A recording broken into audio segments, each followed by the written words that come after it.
The watch slipped from Clara's hand and hit the marble floor with a crack that seemed to slice through the air itself. I stood frozen, watching in disbelief as shards of glass scattered across the polished tiles, each fragment sparkling like tiny daggers of betrayal. The golden rim was bent, the delicate mechanism destroyed beyond repair. My husband, Daniel, didn't move. His face drained of color, his eyes fixed on the wreckage. And then Clara smirked. That smirk, sharp and cold, as if cruelty were her favorite game. She leaned closer and said with a mocking laugh, "At least now you won't waste money on useless junk again." In that moment something inside me broke too. Not just because the watch was gone, but because it wasn't just a watch. It was months of sacrifice, extra tutoring hours, skipped outings, quiet planning in secret. It was my way of honoring Daniel, of saying, "I see your sacrifices. I appreciate you." That gift was love wrapped in steel and glass. And Clara crushed it in front of him, as though my devotion were nothing but a joke. I had endured Clara's mockery for years.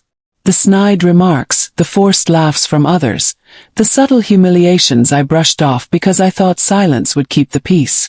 But in that instant, as Daniel's silence weighed heavy and Clara's arrogance filled the room, I realized silence had been my biggest mistake.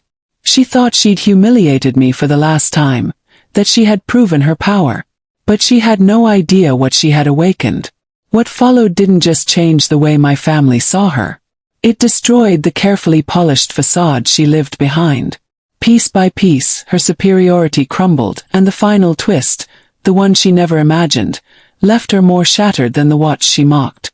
And before I take you through the storm that followed, do me a favor. Tap that like button and hit subscribe right now.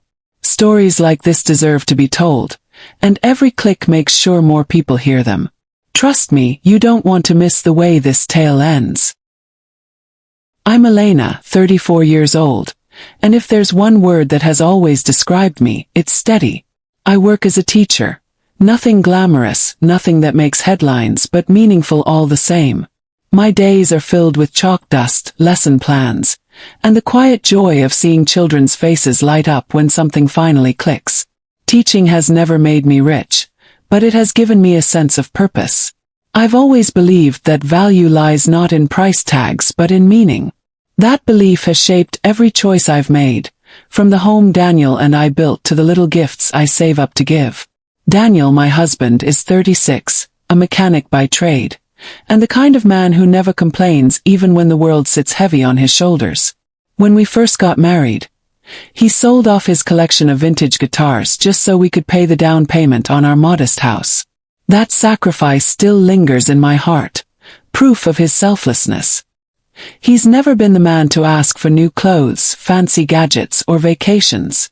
His happiness comes from making sure I have what I need, that the bills are paid, and that the car runs smoothly.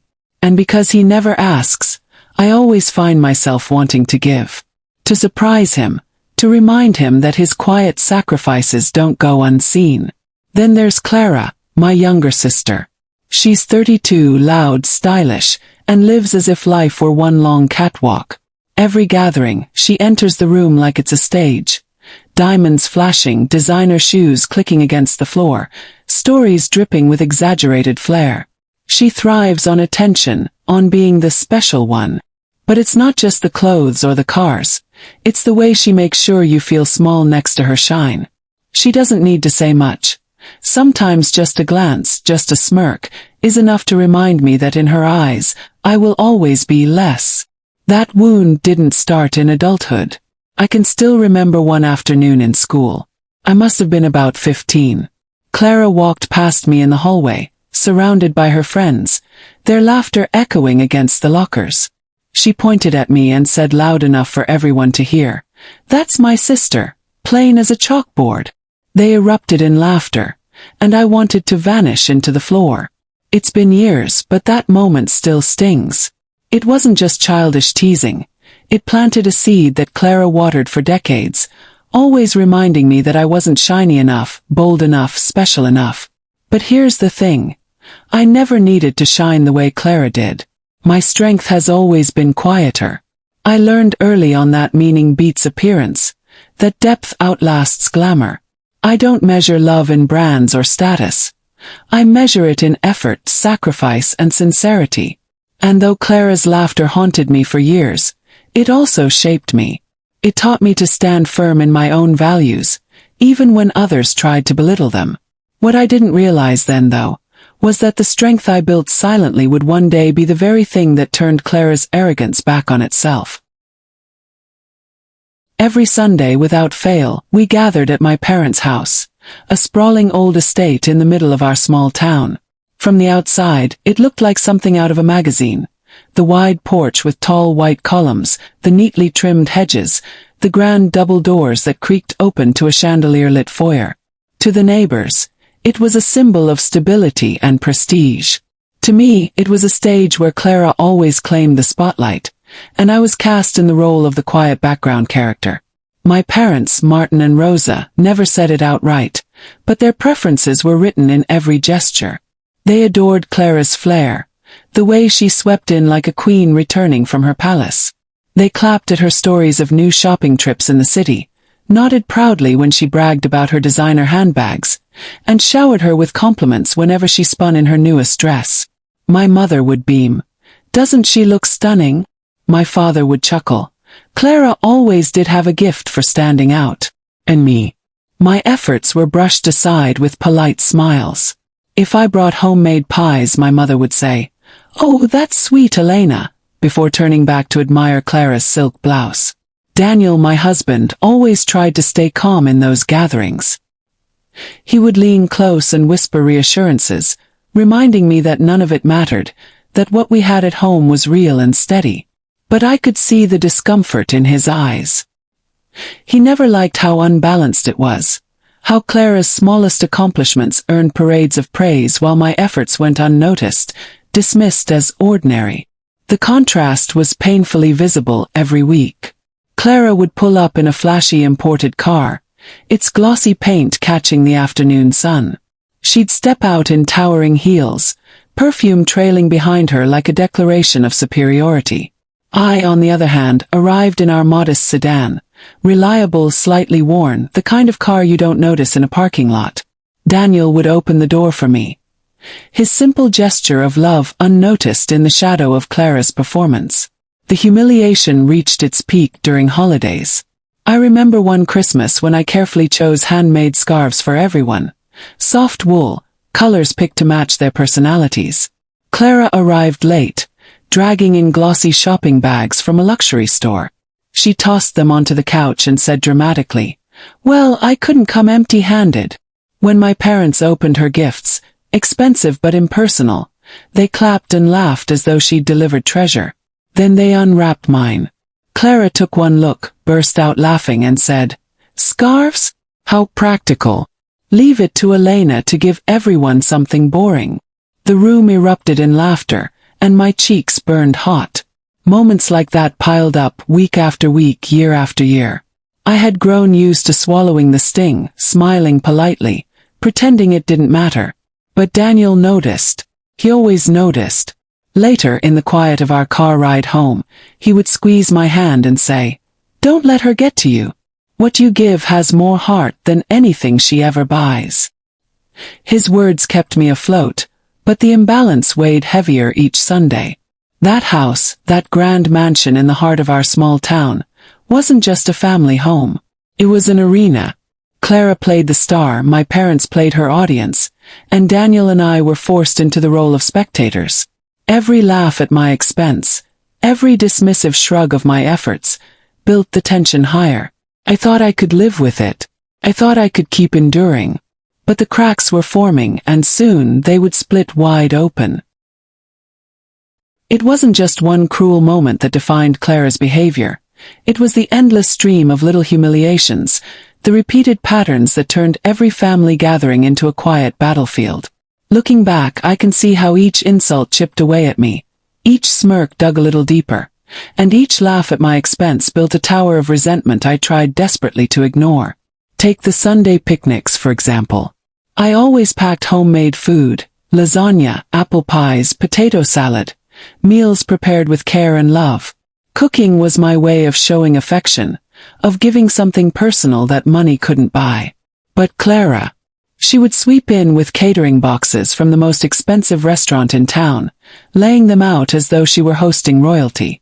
Then she'd glance at my dishes, wrinkle her nose, and say loudly enough for everyone to hear, "Still playing housewife, Elena? People with taste don't pack food, they order it." The worst part wasn't just her words. It was the way everyone chuckled, as though her mockery were entertainment. And I would sit there, smiling tightly, pretending it didn't sting, whispering to myself, I thought I could endure it. Until the breaking point came. Then there was the day Daniel repaired our parents' old generator. It had sputtered for months, and electricians had quoted ridiculous amounts to fix it. Daniel rolled up his sleeves, spent an afternoon in the garage, and had it humming like new by evening. He was proud not for recognition, but because he saved my parents unnecessary expenses. Clara strolled by, glanced at him wiping grease from his hands and sneered, "Still playing handyman while real men hire electricians?" The words hung in the air like poison. My father laughed nervously, my mother said nothing, and Daniel simply smiled, swallowing the insult. But I saw the flicker in his eyes, the pain of being belittled for doing something good. I clenched my fists under the table, biting my tongue as the laughter echoed around us. I thought I could endure it. Until the breaking point came. Birthdays were no different. I made it a tradition to choose thoughtful gifts, framed family photos, personalized keepsakes, or carefully chosen books. Each one came from the heart, tied with ribbons I picked to match the person's favorite colors. Clara, on the other hand, arrived with glossy shopping bags, the kind that screamed price over meaning. One year I gave my mother a handmade quilt, hours of stitching poured into every square. Clara presented her with a diamond bracelet. My mother gasped, and Clara grinned triumphantly. She turned to me, rolled her eyes and said, "Elena, you still don't get it, do you? No one remembers homemade when diamonds shine brighter." The room erupted in admiration for her gift, while mine was folded quietly to the side. I forced a smile, but inside my heart sank deeper. I thought I could endure it. Until the breaking point came. It became a cycle, Clara flaunting her wealth, belittling my choices, and my parents enabling her by staying silent or even laughing along. Each insult wasn't just about me. It chipped away at Daniel too. He never complained, but I knew it hurt him to watch the woman he loved be treated like a shadow in her own family. And yet I endured. I convinced myself that keeping the peace was worth the quiet bruises on my spirit. I told myself, she'll change someday. They'll see the truth eventually. But deep down I knew I was lying to myself. Every jab, every smirk, every dismissive laugh piled up, and though I buried the pain behind polite smiles, the storm inside me was gathering strength. I thought I could endure it, I really did. But little did Clara know, every cruel word, every mockery, was laying the groundwork for the day I would no longer stay silent. The day she would go too far. The day the breaking point would finally come. For months I lived with a secret. Every extra tutoring session I picked up, every evening I stayed late at school helping students for a little additional pay, every dollar I tucked quietly into an envelope, all of it was for one purpose. Daniel had always admired a particular luxury watch. He never said it out loud often, but I could see the way his eyes lingered on the display case whenever we passed the jewelry shop in town. He would smile faintly and then walk away, never daring to ask, because he was the kind of man who placed bills, food, and family far above himself. That watch wasn't just a timepiece. It represented something he had quietly denied himself for years. And I wanted, for once, to give him the thing he never thought he could have. Took me nearly a year. A year of sacrifice, of skipping small indulgences, of watching friends go out while I stayed home and worked late into the night. But finally the envelope was full, and the day I placed that watch box in my hands, my heart raced. It wasn't just a gift, it was my gratitude made real. I could already imagine Daniel's face lighting up, the rare kind of joy he seldom allowed himself to show. The timing seemed perfect. A family dinner at my parents' house. Everyone would be there. Martin and Rosa, Clara in her usual glory, and Daniel quietly at my side. I told myself this would be the night my gift broke through the years of belittlement, that even Clara, for once, might be forced to see the depth of love behind my choice. When dessert was being served, I reached into my bag and brought out the velvet box. My hands trembled, not with doubt, but with anticipation. "Daniel," I said softly, sliding it toward him, "I've been saving for this. You deserve it more than anyone I know." His eyes widened, his lips parting in disbelief as he carefully opened the box. The gleam of the polished steel, the delicate craftsmanship. He stared as though he couldn't believe it was real. My chest swelled with pride. But Clara saw it too. And in her eyes, that pride became her weapon. She let out a sharp laugh, the kind that demanded attention. "You. Buying luxury?" she scoffed, shaking her head. "That's hilarious. Elena, who scrimps and saves like an old miser, thinks she can play in the big leagues. Oh, this is rich." The table chuckled uneasily, but I saw her smirk growing. She reached across, snatched the box from Daniel's hands, and stood, holding it high like a prop in her cruel theater. "Let's see how long this lasts," she sneered, waving it around. My breath caught in my throat.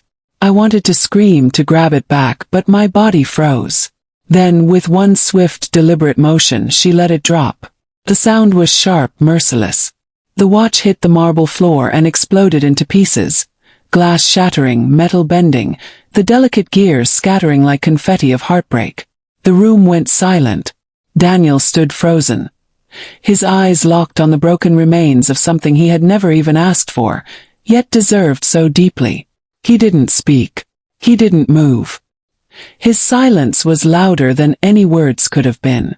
I felt the sting in my eyes as tears slipped down my cheeks. My chest ached with the weight of humiliation, of grief, of love turned into a spectacle. And Clara. She smirked, victorious, as if she had proven something once and for all. She looked down at the shards and said lightly, "Well, at least now you won't waste money on useless junk again." That moment was a knife in my heart.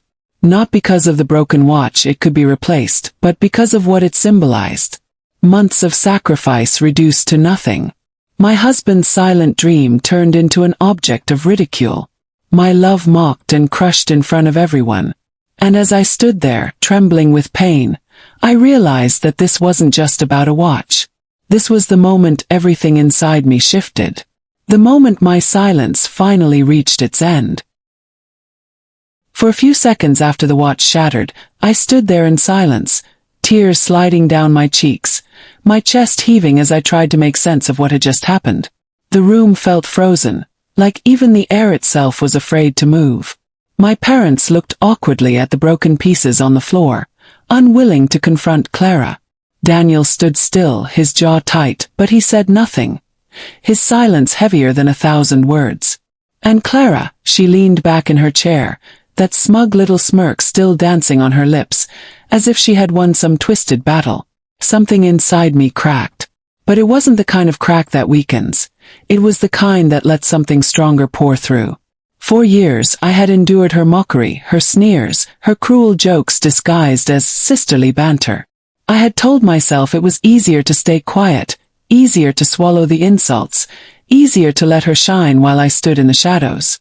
But in that moment, staring at the broken watch that had cost me months of sacrifice, staring at Daniel's quiet devastation, I realized silence was no longer protection. It was prison.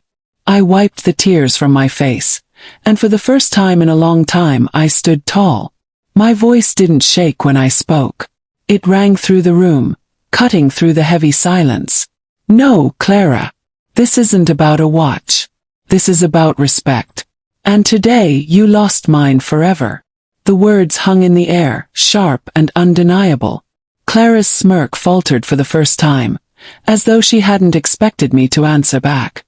My parents shifted uncomfortably, their eyes darting between us, but I didn't look at them.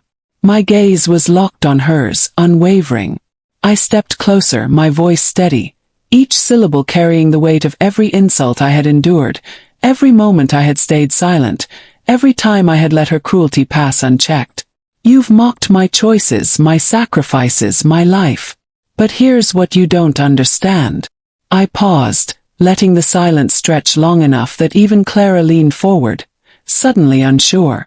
Then I delivered the line that had been building in me for years, the truth that burned in my chest until it had no choice but to come out. Mock my life all you want, but you'll never destroy the love Daniel and I built. It was a mic drop moment. The kind of sentence that doesn't need an echo because the silence afterward says it all. Daniel looked at me then, not with shock but with pride. His eyes softened, a flicker of gratitude passing across his face. It was as though he had been waiting for this moment, waiting for me to finally claim my voice. Clara tried to laugh, but it came out hollow, forced. For once, her cruelty didn't land. Her power over me had slipped, and she felt it too. My parents cleared their throats, shifting awkwardly, but I didn't care. This wasn't about them anymore. This was about me finding my strength, about finally standing tall after years of being pushed down. In that moment, I understood something important. People will only treat you as small as you allow yourself to be. Silence may feel like peace, but often it only feeds the arrogance of those who thrive on disrespect. And when you finally stand up, when you finally say, enough, you take back not just your dignity but your freedom. Clara had broken the watch. But in doing so, she had unknowingly unlocked the fire in me.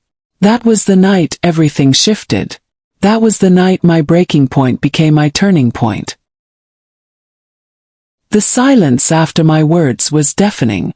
Clara's smirk had slipped, replaced with a faint look of unease she tried to hide behind a flick of her hair.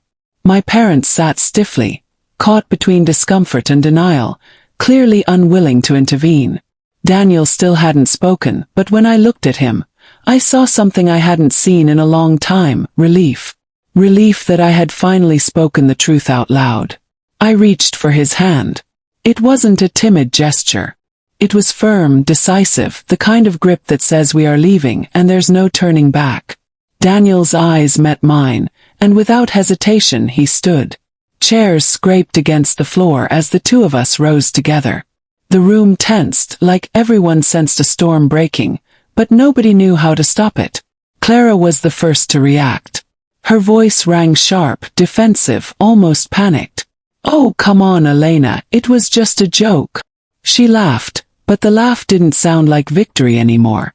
It sounded hollow, desperate, the sound of someone who knew they had gone too far but couldn't admit it. I turned to her, my voice steady, unwavering. "A joke doesn't crush dreams, Clara.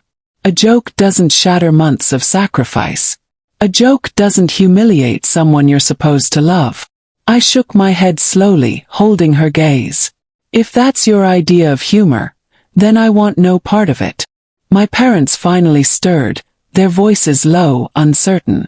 My mother murmured, "Elena, don't overreact. She didn't mean it that way." My father added, "You know how Clara is, she's just dramatic." Their excuses stung more than I expected. Years of enabling her cruelty condensed into a few dismissive sentences. For a moment, I almost faltered, almost slipped back into the familiar role of the quiet, compliant daughter. But then I looked down at Daniel's hand in mine, felt his steady presence, and the strength surged back. "No," I said firmly. "Not this time. I've spent years brushing things off, pretending words don't matter, convincing myself that silence was easier. But silence has cost too much. Tonight it ends." Without waiting for their response, I turned and walked toward the door, Daniel right beside me. Behind us, I could hear Clara scoff, trying one last time to reassert control. "You're so dramatic, Elena." It was nothing. But her voice trembled just enough to betray the truth. She wasn't in control anymore. As we stepped outside, the cool night air hit my face, sharp and refreshing, like the first real breath after years of suffocation. My heart pounded, not just from anger but from liberation. I was heartbroken, yes.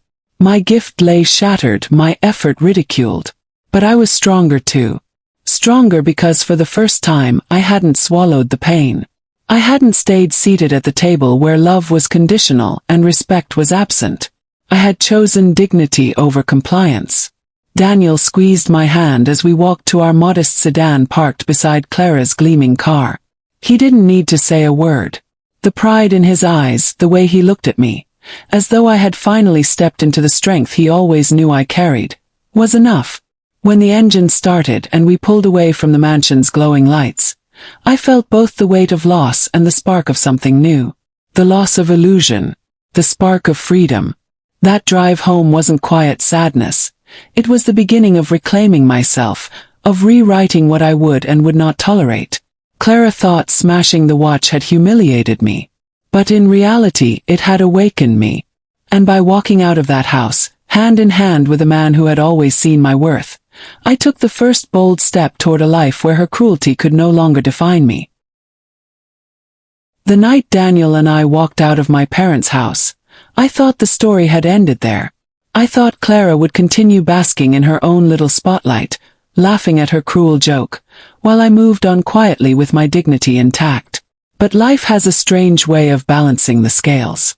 In the weeks that followed, whispers began to ripple through our small town, whispers that slowly grew louder until they became undeniable truths. It started with hushed conversations at the market. I overheard two women talking near the produce aisle, their voices low but urgent. "Did you hear about Clara? Creditors have been calling non-stop.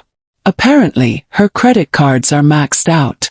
Another replied, "I'm not surprised. No one spends like that without consequences." I paused by the apples, my heart pounding, realizing for the first time that the glittering world Clara paraded in front of everyone wasn't made of gold. It was made of glass, fragile and ready to shatter. Soon more stories surfaced. Friends whispered about seeing collection letters piling up in her mailbox.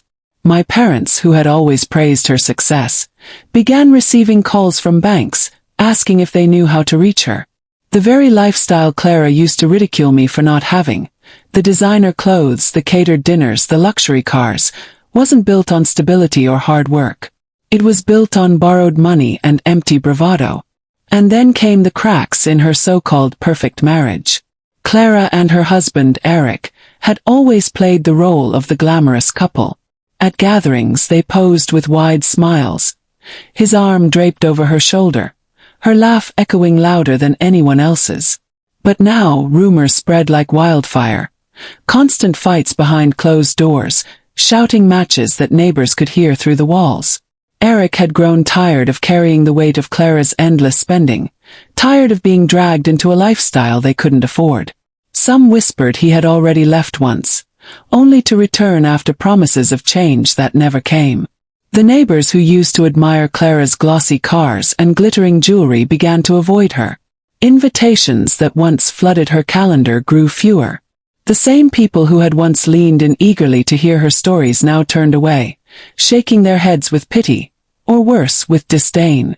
The queen of appearances was suddenly exposed for what she was, a woman drowning in debt, trapped in a crumbling marriage, and desperate to maintain a mask that no longer fit. For me it was a strange kind of justice. This was the same woman who mocked me for saving pennies, who sneered at my homemade gifts, who shattered the one thing I had worked so hard to give Daniel. She had built her identity on tearing me down, on convincing everyone that my modest, steady life was something to laugh at. Yet in the end, it was her glamorous world that couldn't sustain itself. I didn't need to say a word. I didn't need to gloat or point fingers. Clara's hypocrisy spoke louder than I ever could. The truth had revealed itself in the most undeniable way. The very values she mocked, thrift, sacrifice, patience, were the ones keeping Daniel and me strong, while her obsession with image left her hollow and exposed. And as I watched her carefully constructed facade crumble, I realized something important. Karma doesn't always arrive with a crash. Sometimes it comes quietly, like whispers in a grocery store, until the truth grows too loud to ignore. Karma has a way of working silently at first, almost invisible, until suddenly its weight becomes impossible to ignore. For Clara, it began with little things, subtle cracks in her image that she thought she could plaster over with another shopping spree or another loud laugh. But this time, no amount of gloss could hide the truth. Her beloved luxury car was the first to go. One morning, the neighbors watched as a tow truck backed into her driveway. The gleaming vehicle she flaunted every Sunday, the one she made sure to park front and center so all eyes would land on her first, was repossessed in plain daylight. People whispered as they walked past, their eyes wide with disbelief. Clara tried to laugh it off, saying she had ordered a new one, but the forced cheer in her voice didn't convince anyone. Without her car, her grand entrances shrank into awkward arrivals, hitching rides or borrowing vehicles from reluctant friends. Then came the parties. Clara used to host lavish gatherings filled with catered food, expensive champagne, and music loud enough to announce her importance to the whole block. But one by one those parties grew smaller. The champagne became cheap wine, the decorations less extravagant. Guests stopped showing up altogether. The people who once orbited around her glittering lifestyle drifted away, realizing there was no benefit left in clinging to a collapsing star. Her phone stopped buzzing with invitations. Her once busy social calendar went blank. And then came Eric. For years, he had played his role in Clara's performance, the dutiful husband, smiling in photographs, standing tall by her side. But behind the smiles, he had grown weary. Weary of the arguments, the debts, the endless cycle of spending and pretending. One day he left. Quietly, without drama, taking what little remained of their finances with him. The man who had once propped up her illusions was gone, leaving Clara to face the crumbling facade alone. While her world collapsed, mine was slowly being rebuilt. Daniel and I didn't need parties or luxury or an audience. What we had was quiet joy, the kind that grows in small, steady moments. We laughed over simple dinners. We enjoyed long walks, talking about everything and nothing. Our life wasn't glamorous, but it was real. And for the first time in years, I felt the freedom of not being weighed down by Clara's shadow. When Daniel's birthday arrived, I had been saving again. Not in desperation, not in secret shame, but with love. This time there was no family gathering, no parents watching, no Clara ready to pounce. It was just the two of us, sitting at our worn but comfortable kitchen table. I slid the small velvet box across to him, my hand steady, my heart light. He opened it slowly, his breath catching as the watch glimmered under the warm glow of the kitchen light. His eyes softened, and when he looked at me, I saw the gratitude he couldn't put into words. He pulled me into his arms, his voice quiet but full of meaning. "This means more than anything because it came from you." In that moment I realized something powerful. Clara had tried to destroy not just the watch, but the love and devotion it symbolized. Yet here we were, stronger than before, proving that real value can never be shattered. Love, sacrifice, and respect don't need an audience. They don't need applause. They simply endure, quietly but powerfully, while false glory crumbles. Clara had lost her car, her parties, her husband, and her friends. I, on the other hand, had gained something priceless: peace.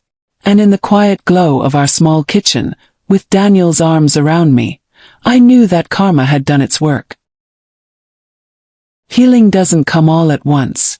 It comes in layers, like a sunrise that slowly paints the sky with color after a long, dark night. For me and Daniel, life after Clara's cruelty felt different, not louder or grander but lighter. The weight that had pressed down on us at every family dinner, every gathering, every sly remark, was finally gone. Without Clara's shadow hanging over us, we could simply live.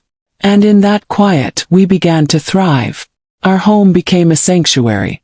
Daniel would come back from the workshop with grease still on his hands, but with a smile that reached his eyes. We laughed more. At silly things, at stories from his day, at jokes our children told at the dinner table. The silence that had once hung between us after every family humiliation was replaced with conversations filled with warmth. The brokenness I once carried in my chest slowly gave way to peace, because there was no longer anyone standing nearby, waiting to snatch joy out of my hands. Our children, too, blossomed in ways I hadn't fully realized they needed to. For years they had witnessed Clara's favoritism. Her children paraded as special, while mine were sometimes overlooked or dismissed.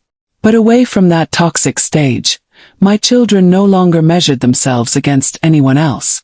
They grew confident, not because of flashy gifts or showy praise, but because they were raised on love, respect, and encouragement. I saw it in the way they treated others, with kindness instead of arrogance, with gratitude instead of entitlement. And every time I watched them stand tall in who they were, I felt a quiet satisfaction. They were learning lessons Clara never understood, that respect is earned, not demanded, and that true worth has nothing to do with appearances. As for me, I poured myself back into my work with renewed energy. Teaching was always my calling, but now it felt like a gift. My students sensed the change too. They leaned in more when I spoke, eager to learn not just the lessons in their books, but the unspoken lessons of resilience and integrity. Colleagues who once overlooked me began to admire the way I handled challenges with calm assurance. For the first time in years I felt seen, not through Clara's distorted lens, but for who I really was. Peace replaced bitterness. Where I once replayed her insults in my head, I now replayed moments of laughter with my family. Where I once felt the sting of comparison, I now felt the joy of contentment. My life was simple by some standards, but it was rich in ways money could never buy. Meaning had finally outweighed status. I didn't need a mansion filled with whispers of false grandeur. I didn't need diamond bracelets to prove my worth. What I had was better. A husband who loved me, children who respected themselves and others, students who looked up to me, and a home filled with real laughter. Clara had lived for applause, but applause fades. I had chosen substance, and substance endures. And in that realization, I understood something profound. Healing isn't about erasing the pain. It's about transforming it into strength, so that peace can finally take root. It was almost surreal when Clara finally came to my door. For years, she had been the one who stood taller, spoke louder, and acted as if she were untouchable. But that day she looked smaller somehow. Her hair wasn't styled to perfection, her clothes weren't the latest fashion, and the proud sparkle in her eyes had dulled. She stood there hesitant, clutching her purse as though it were a shield, and for the first time, I saw not the glamorous sister who mocked me, but a woman stripped of her illusions. She cleared her throat, her voice softer than I'd ever heard it. "Elena," she began, I need your help." The words tasted strange even to her, I could tell. Clara wasn't used to asking. She was used to taking, mocking, or demanding. But now, the debts, the loss of her car, the crumbling of her marriage, the silence of the friends who had once surrounded her, it had left her cornered. And she had nowhere else to turn.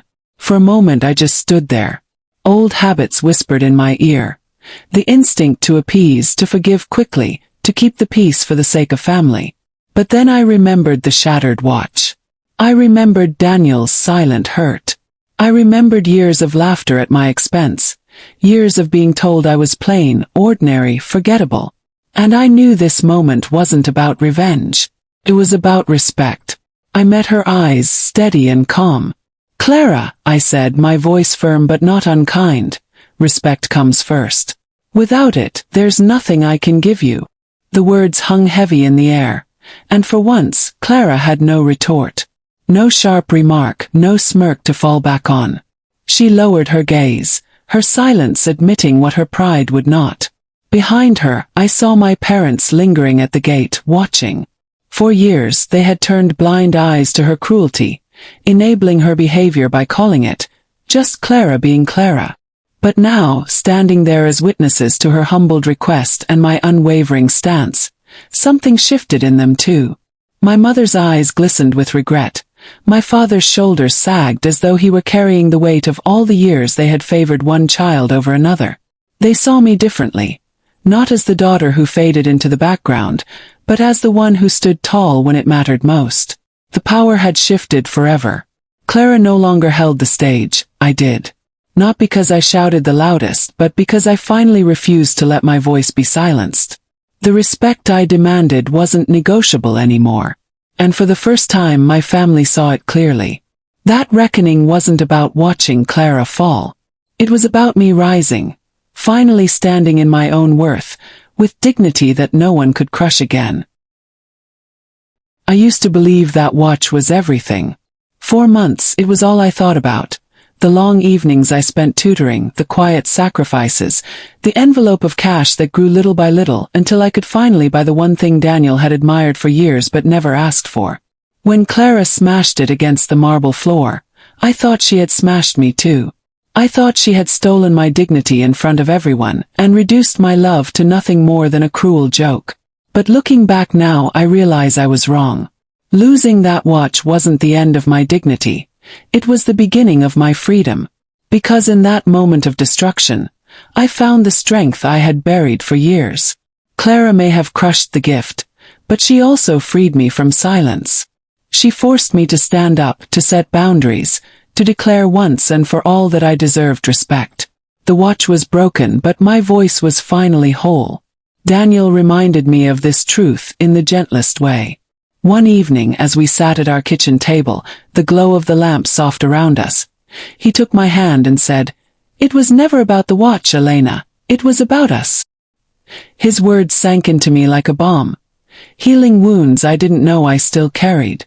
That gift had always been about showing him what he meant to me, but his love didn't depend on glass and steel. His love was rooted in the life we had built together. Steady, quiet, unshakable. Clara, once the loudest presence in every room, has faded into irrelevance. People no longer look at her with admiration but with pity, or worse, indifference. She is no longer the golden child, the queen of appearances, the one my parents paraded as an example.